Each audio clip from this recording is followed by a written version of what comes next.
दिल टूटने का भयानक दर्द जब छाती में शूल बनकर चुभने लगे, जब हर सांस एक भारी बोझ महसूस होने लगे और जब चारों ओर केवल एक अंतहीन अंधेरा और वीरानी दिखाई देने लगे, तो उस घड़ी में अपनी बिखरी हुई आत्मा को संभालना इस संसार का सबसे कठिन कर्म बन जाता है। आज वो एक गुप्त सूत्र आपके साथ साझा करूंगा, जिसे अपनाते ही आपके मन का बोझ हल्का हो जाएगा और आप उस इंसान की यादों से पूरी तरह आजाद हो जाएंगे जिसने आपको चोट पहुंचाई है। जब आप अपनी पूरी आस्था, अपना निश्चल प्रेम और अपना जीवन किसी एक मनुष्य के चरणों में लाकर बिछा देते हैं और बदले में वो आपको उपेक्षा, तिरस्कार या भयंकर धोखा देकर अकेला छोड़ जाता है, तो मन का टूटकर बिखर जाना अत्यंत स्वाभाविक है। आप रात रात भर अपने बंद कमरे में उस भीगी हुई तकिया पर सिर रखकर सिसकते हैं, अपने ही आंसुओं का कड़वा स्वाद चखते हैं और बार बार उस अदृश्य ईश्वर से पूछते हैं कि आखिर मेरी क्या गलती थी? मैंने तो सिर्फ प्रेम किया था, फिर मुझे ही ये बेबसी और तड़प क्यों मिली? इस असहनीय वेदना में इंसान अपनी सुध बुध खो बैठता है। खाना पीना जहर जैसा लगने लगता है, नींद आंखों से कोसों दूर भाग जाती है और दिमाग में 24 घंटे केवल वही पुरानी बातें, वही कड़वे शब्द और वही धोखे के मंजर घूमते रहते हैं। ऐसा लगता है जैसे सीने के अंदर किसी ने धधकती हुई आग रख दी हो, जो पल पल आपकी आत्मा को जला रही है। आप हर उस इंसान से नफरत करने लगते हैं जो मुस्कुरा रहा होता है और खुद को एक गहरे, काले और अकेले कुएं में गिरा हुआ पाते हैं, जहां से बाहर निकलने का कोई रास्ता दिखाई नहीं देता। परंतु मेरे प्यारे, इस भीषण संताप की घड़ी में ठहराव लाओ और मेरी बात को बड़े ध्यान से सुनो। जब ये दिल पूरी तरह टूट जाता है तो वास्तव में आपके जीवन का अंत नहीं होता, बल्कि ये उस भ्रम का अंत होता है जो आपने एक नश्वर इंसान के इर्द गिर्द बुन रखा था। इस संसार में कोई भी जीव आपका शाश्वत सहारा नहीं बन सकता। हम अज्ञानतावश किसी साधारण मनुष्य को अपना सब कुछ मान लेते हैं और जब वह अपनी स्वाभाविक चंचलता या स्वार्थ के कारण पीछे हटता है तो हमें लगता है कि हमारी दुनिया ही उजड़ गई। लेकिन सत्य यह है कि यह संसार एक राहगीर की सराय की तरह है, जहां लोग थोड़ी देर के लिए मिलते हैं और अपने अपने कर्मों का हिसाब चुकाकर आगे बढ़ जाते हैं। जब भी आपका दिल टूटे तो सबसे पहले उस इंसान के सामने घुटने टेकना, उसके आगे रोना और उससे प्यार की भीख मांगना तुरंत बंद कर दो। जो इंसान आपके आंसुओं की कद्र नहीं कर सका, आपकी वफादारी का मोल नहीं समझ सका, उसके सामने गिड़गिड़ाना अपने भीतर बैठे नारायण का घोर अनादर है। अपनी गरिमा को पहचानो। जब आप किसी के पीछे भागना बंद कर देते हैं और उसकी यादों से अपनी नजरें हटाकर खामोश हो जाते हैं, तो आपकी वही खामोशी आपकी सबसे बड़ी ढाल बन जाती है। दर्द को दबाने का प्रयास मत करो, आंसुओं को बहने दो, क्योंकि ये आंसू आपकी आत्मा के ऊपर जमी हुई उस झूठे मोह की धूल को धोकर साफ कर रहे हैं। भगवान द्वारकाधीश ने कुरुक्षेत्र की भूमि पर अर्जुन से यही कहा था कि इस संसार में जो कुछ भी आता है वह जाने के लिए ही आता है और जो घटित हो रहा है उसके पीछे कोई ना कोई गहरा ईश्वरीय विधान छुपा होता है।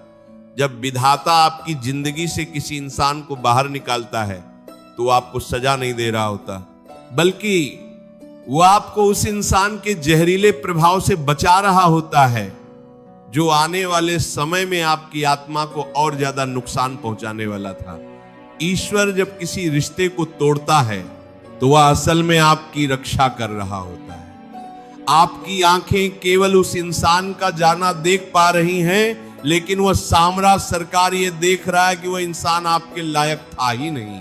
इसी अलौकिक सत्य को समझने के लिए हमें श्रीमद् भागवत पुराण के उस पावन प्रसंग की ओर चलना होगा जहां राजा परीक्षित को जब महर्षि श्रृंगी का शाप मिला कि 7वें दिन तक्षक नाग के डसने से उनकी मृत्यु हो जाएगी, तो उनका हृदय क्षण भर के लिए कांप उठा था।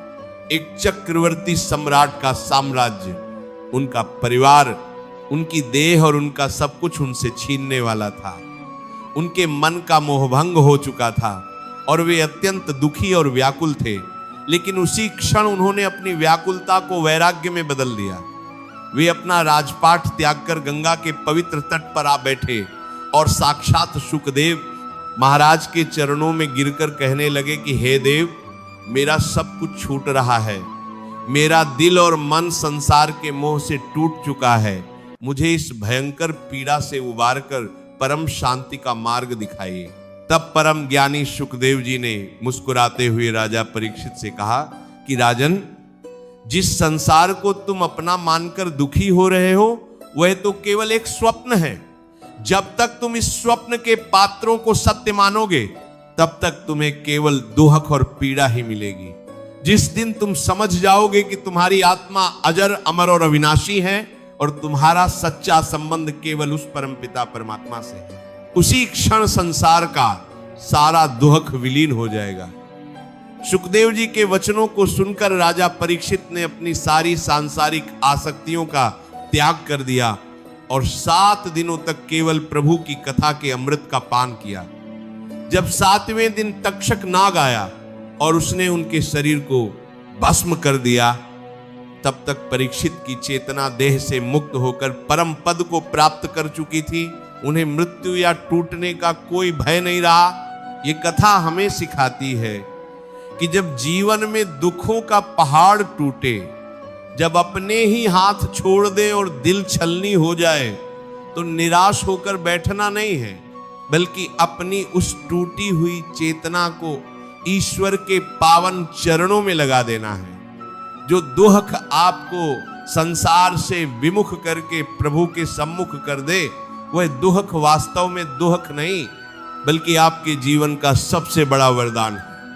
उस टूटे हुए दिल से जब आप सामरे सरकार को पुकारते हैं तो वह पुकार सीधे वैकुंठ तक पहुंचती है। रोजमर्रा की जिंदगी में भी आपने देखा होगा कि जब एक कुम्हार माटी का घड़ा बनाता है तो उसे सुंदर आकार देने के लिए बाहर से थपकी देता है और अंदर हाथ का सहारा रखता है। उसी प्रकार जब विधाता आपके जीवन को एक सुंदर और मजबूत रूप देना चाहता है तो वो आपके दिल को तोड़ता है ताकि आपके भीतर जमा हुआ झूठा अहंकार, अभिमान और मोह बाहर निकल सके।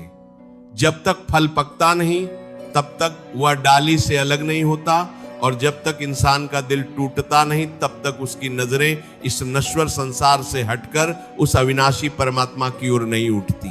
इसीलिए मेरे प्यारे, उस गुप्त सूत्र को अपने जीवन में उतारो। वह सूत्र यह है कि जिस इंसान ने आपको चोट पहुंचाई है उसे अपने मन के भीतर पूरी तरह से क्षमा कर दो। आप सोचेंगे कि जिसने मुझे इतना दर्द दिया, जिसने मेरी हंसती खेलती जिंदगी को श्मशान बना दिया, उसे मैं क्षमा कैसे करूं? लेकिन मेरी बात याद रखना, क्षमा करना उस इंसान के लिए नहीं बल्कि खुद को उस मानसिक जेल से आजाद कराने के लिए जरूरी है। जब तक आप मन में क्रोध, घृणा और बदले की भावना रखेंगे तब तक आप एक अदृश्य धागे से उस इंसान से बंधे रहेंगे और वह आपको हर पल तड़पाता रहेगा।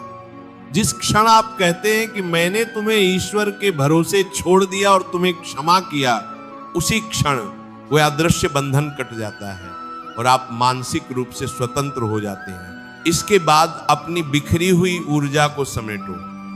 अपने काम में, अपने करियर में, अपने स्वास्थ्य में और अपने चरित्र को निखारने में अपनी पूरी शक्ति झोंक दो। खामोशी से अपना कर्म करो।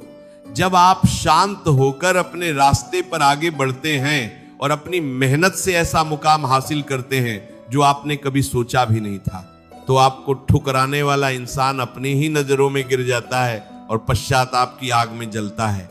लेकिन तब तक आप इतने ऊंचे उठ चुके होंगे कि आपको उसकी मौजूदगी या अनुपस्थिति से कोई फर्क नहीं पड़ेगा। जीवन का सबसे कड़वा सच यही है कि यहां कोई किसी का नहीं होता। माता पिता, भाई बहन, जीवन साथी या मित्र सब अपने अपने प्रारब्ध और कर्मों के खेल में उलझे हुए हैं। वे आपको केवल उतना ही सुख दे सकते हैं जितना उनके भाग्य में लिखा है। असली और अखंड आनंद केवल अपने भीतर बैठे उस श्याम सुंदर के नाम जप में है। जब भी दिल भारी हो, एकांत में बैठ जाओ, अपनी आंखें बंद करो और मन ही मन उस सांवरे सरकार की मंद मंद मुस्कान का ध्यान करो। अपने सारे घाव, अपने सारे आंसू और अपनी सारी वेदना उनके चरणों में समर्पित कर दो।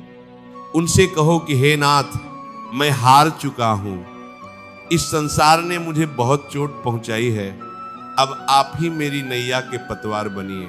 आप देखेंगे कि धीरे धीरे आपके सीने का वो भारीपन कम होने लगेगा। एक अजीब सी शांति, एक नया विश्वास और एक अलौकिक ऊर्जा आपके रोम रोम में बहने लगेगी। आप मुस्कुराने लगेंगे और आपको एहसास होगा कि जिस इंसान के जाने पर आपको लगता था कि आप मर जाएंगे, उसके बिना आप पहले से कहीं ज्यादा शांत, मजबूत और खुशहाल हैं।